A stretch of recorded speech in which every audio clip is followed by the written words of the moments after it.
నమస్కారం. ఈరోజు మనం ఒక అత్యంత ఆసక్తికరమైన అంశాన్ని డీకోడ్ చేయబోతున్నాం. ఒక నిష్పాక్షిక చారిత్రక పరిశోధకుని కోణంలోంచి రోమన్ క్యాథలిక్ చర్చ్పై ఉన్న తీవ్రమైన ప్రవచనాత్మక విమర్శలకు మరియు ఆ చర్చి ఎంతో కాలంగా పాటిస్తున్న సంప్రదాయాలకు మధ్య ఉన్న స్పష్టమైన వైరుధ్యాన్ని మనం ఈ విశ్లేషణలో లోతుగా పరిశీలించబోతున్నాం. అసలే రెండు భిన్నమైన వాదనల మధ్య ఉన్న వాస్తవాలేంటి, చారిత్రక ఆధారాలు ఏం చెబుతున్నాయి? పదండి చూద్దాం. మనం ముందుకు వెళ్లడానికి ఈ 5 అంశాలు మనకొక మ్యాప్ లాగా గైడ్ చేస్తాయి. బైబిల్ ప్రవచనాల విశ్లేషణ, చీకటి యుగాల చరిత్ర, మాస్పై భిన్న అభిప్రాయాలు, బ్రహ్మచర్యంపై చర్చ మరియు ఫైనల్గా ప్రపంచ సంస్థాగత ప్రభావాన్ని అంచనా వేయడం. సరే, మొదటి విభాగానికి వద్దాం. బైబిల్ ప్రవచనాల విశ్లేషణ, ముఖ్యంగా ప్రకటన 17 మరియు దానియేలు 7 గురించిన విశ్లేషణ. ఈ విమర్శలన్నీ ఎక్కడ్నుంచొస్తున్నాయో తెలుసా? ఇదంతా ప్రకటన గ్రంథంలోని ఈ వాక్యం చుట్టూ తిరుగుతోంది. విమర్శనాత్మక మూలం ప్రధానంగా దీనిపైనే ఆధారపడింది. ఇక్కడ చర్చి మరియు భౌతిక ప్రభుత్వాల మధ్య ఉన్న సంబంధాన్ని ఒక అనుచితమైన రాజకీయ కలయికగా వక్త తన వాదనలో అభివర్ణిస్తున్నారు. ఇక్కడ ఫాల్స్ థియోక్రసీ లేదా తప్పుడు దైవ పరిపాలన అనే పదం చాలా కీలకం. ఇది వక్త యొక్క ప్రధాన వాదనను అద్భుతంగా వివరిస్తుంది. అంటే పోప్ వ్యవస్థ ఒక ఫాల్స్ థియోక్రసీగా పనిచేస్తుందని, దైవిక పాలనకు బదులుగా ఒక మనిషిని ఆ స్థానంలో ఉంచుతుందని ఇది సూచిస్తుంది. ఇది కేవలం మతపరమైన ఆధిపత్యం మాత్రమే కాదు, పూర్తిస్థాయి రాజకీయ ఆధిపత్యమని వక్త వాదిస్తున్నారు. ఇప్పుడు ఈ టేబుల్ చూడండి, ఎంత ఆసక్తికరంగా ఉందో. పాతకాలపు ప్రతీకలను తీసుకుని చారిత్రక కాథలిక్ యుగాలకు ఎలా ఖచ్చితంగా లింక్ చేశారో ఇక్కడ స్పష్టంగా కనిపిస్తుంది. మతపరమైన గుర్తులను వాస్తవ చరిత్రకు ఎలా అనుసంధానించారో అర్థం చేసుకోవడానికి ఇది ఒక బెస్ట్ ఎగ్జాంపుల్. ఇక రెండవ విభాగానికి వెళదాం, చీకటి యుగాల చరిత్ర. ఆ చారిత్రక కాలానుక్రమాన్ని ఒకసారి పరిశీలిద్దాం. ఇక్కడ మనం గమనించాల్సిన ముఖ్యమైన టైం లైన్ ఇదే.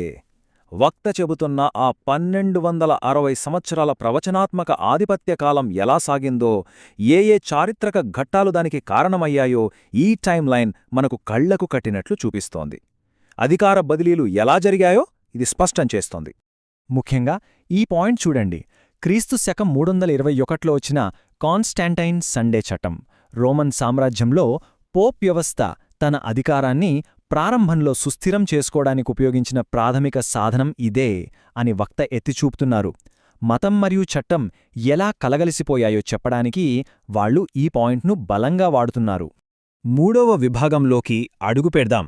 ఇక్కడే అసలు వేదాంతపరమైన చర్చ మొదలవుతుంది. మాస్పై భిన్న అభిప్రాయాలు మరియు ట్రాన్స్సబ్స్టాన్షియేషన్ వివాదం. ఈ పదాన్ని మనం కొంచెం జాగ్రత్తగా అర్థం చేసుకోవాలి. ట్రాన్స్సబ్స్టాన్షియేషన్ అంటే మాస్ సమయంలో ఆ అప్పం అక్షరల క్రీస్తు శరీరంగా మారుతుందనే నమ్మకం. ఖచ్చితంగా ఈ పాయింట్ దగ్గరే రెండు వాదనల మధ్య పెద్ద సైద్ధాంతిక ఘర్షణ మొదలైంది. ఈ వ్యత్యాసాన్ని ఒక్కసారి చూద్దాం. ఒకవైపు వక్త ఏమో మాస్ అనేది కేవలం ఒక అన్యమత సంప్రదాయమంటూ తీవ్రంగా విమర్శిస్తున్నారు. కాని అధికారిక క్యాథలిక్ సిద్ధాంతం ప్రకారం అది క్రీస్తుతో జరిగే అత్యంత పవిత్రమైన కలయిక. ఒకే ఆచారంపై ఎంతటి భిన్నమైన అభిప్రాయాలో కదా. అంతేకాదు, ఈ ఆచారం క్యాథలిక్ సంస్థ అంతర్గతంగా ఎంతగా గౌరవించబడుతోందో ఈ అధికారిక రికార్డులు చూపిస్తున్నాయి. 1799లో పవిత్ర యూకరిస్టిక్ హోస్ట్లను రక్షించడానికి బ్లెస్సెడ్ జాన్ లాంటివారు తమ ప్రాణాలను సైతం అర్పించారని చరిత్ర చెబుతోంది. ఆ నమ్మకంలోని లోతు ఎంతటిదో ఇది తెలియజేస్తుంది. సరే, ఇప్పుడు 4వ విభాగానికి వెళ్దాం. బ్రహ్మచర్యం మరియు సన్యాసంపై ఉన్న చర్చను పరిశీలిద్దాం. ఇక్కడ కూడా రెండు భిన్న ధృవాలు కనిపిస్తాయి. వక్త దృష్టిలో బ్రహ్మచర్యమనేది అవినీతికి దారితీసిన ఒక విధ్వంసకర సిద్ధాంతం.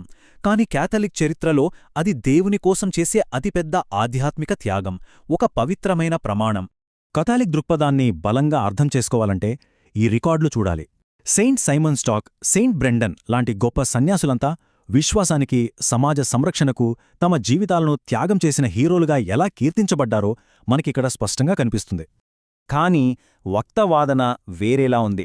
బైబిల్లోని ఈ వాక్యాలను చూపిస్తూ అసలు బ్రహ్మచర్యాన్ని బలవంతంగా అమలు చేయడమే మూల సిద్ధాంతాలకు విరుద్ధమని వారు గట్టిగా వాదిస్తున్నారు. ఇది అప్పటి సహజమైన బోధనలకు వ్యతిరేకం అనేది వారి పాయింట్. ఇక చివరిదైన 5వ విభాగానికి వద్దాం. ప్రపంచ స్థాయిలో సంస్థాగత ప్రభావం ఎలా ఉందో ముఖ్యంగా జెస్యూట్లు మరియు రాజ్య అధికారం గురించి అంచనా వేద్దాం. జెస్యూట్ ఆర్డర్పై ఈ ఆరోపణలు వింటే నిజంగానే ఆశ్చర్యం కలుగుతుంది. వాళ్ళు కేవలం మతపరమైన వారు కాదని, ప్రపంచాన్ని శాసించాలనుకునే ఒక రహస్య సైనిక దళమని, యుద్ధాలను ప్రేరేపిస్తారని వక్త తీవ్రంగా ఆరోపిస్తున్నాడు. ఈ వాదనకు బలం చేకూర్చటానికి వక్త ఏకంగా నెపోలియన్ బోనపార్టే చెప్పినట్లుగా ఉన్న ఈ చారిత్రక కోట్ను తెరమీదకు తెచ్చారు. అంటే ఆ సంస్థ లక్ష్యం కేవలం మతం కాదు, సంపూర్ణ అధికారమని చెప్పడమే వారి ఉద్దేశం. దీనికి తోడు ఐన్ ర్యాండ్ లాంటి లౌకిక నాస్తిక ఆర్థికవేత్తల మాటలను కూడా తీసుకున్నారు. మళ్ళీ ఆ చీకటి యుగాలనాటి గ్లోబల్ థియోక్రసీని స్థాపించడమే చర్చి అంతిమ లక్ష్యమనేది ఈ విమర్శల సారాంశం. కానీ ఆగండి, ఒకసారి ఆధునిక క్యాథలిక్ అంతర్గత విషయాలను నిష్పాక్షికంగా గమనిస్తే అక్కడ ప్రపంచ ఆధిపత్యం గురించి ఏమీ కనిపించదు. సెన్సెస్ ఫిడెలియం లాంటి వాటిని చూస్తే వారి దృష్టి అంతా కేవలం వ్యక్తిగత భక్తి, జపమాల, కుటుంబ ప్రార్థనలు మరియు సెయింట్ జోసెఫ్ ఆరాధన చుట్టూనే ఉందని మనకు స్పష్టంగా అర్థమవుతుంది. ఇక్కడ ఆధ్యాత్మికతే ప్రధానం. ఇక ముగింపు విభాగానికి చేరుకున్నాం. దశాబ్దాలుగా కొనసాగుతున్న ఈ వివాదాన్ని ఒకసారి సింక్ చేద్దాం. ఫైనల్గా మనం ఒక కీలకమైన ప్రశ్న వేసుకోవాలి. ఇలాంటి తీవ్రమైన ప్రవచనాత్మక విమర్శలు మరియు ఎంతో కాలంగా ఉన్న పవిత్ర సంప్రదాయాలు, ఈ రెండు పోటీపడుతున్న దృక్పథాలు ప్రపంచంలోని అత్యంత పురాతన సంస్థలను మనం చూసే కోణాన్ని నేటికి ఎలా ప్రభావితం చేస్తున్నాయి? ఇవి కేవలం గతం గురించిన చర్చల్నేనా, లేక మన భవిష్యత్తును కూడా నిర్దేశిస్తాయా? ఇది నిజంగా మనం మరింత లోతుగా ఆలోచించాల్సిన విషయం. ఆ ఆలోచనను మీకే వదిలేస్తున్నాను.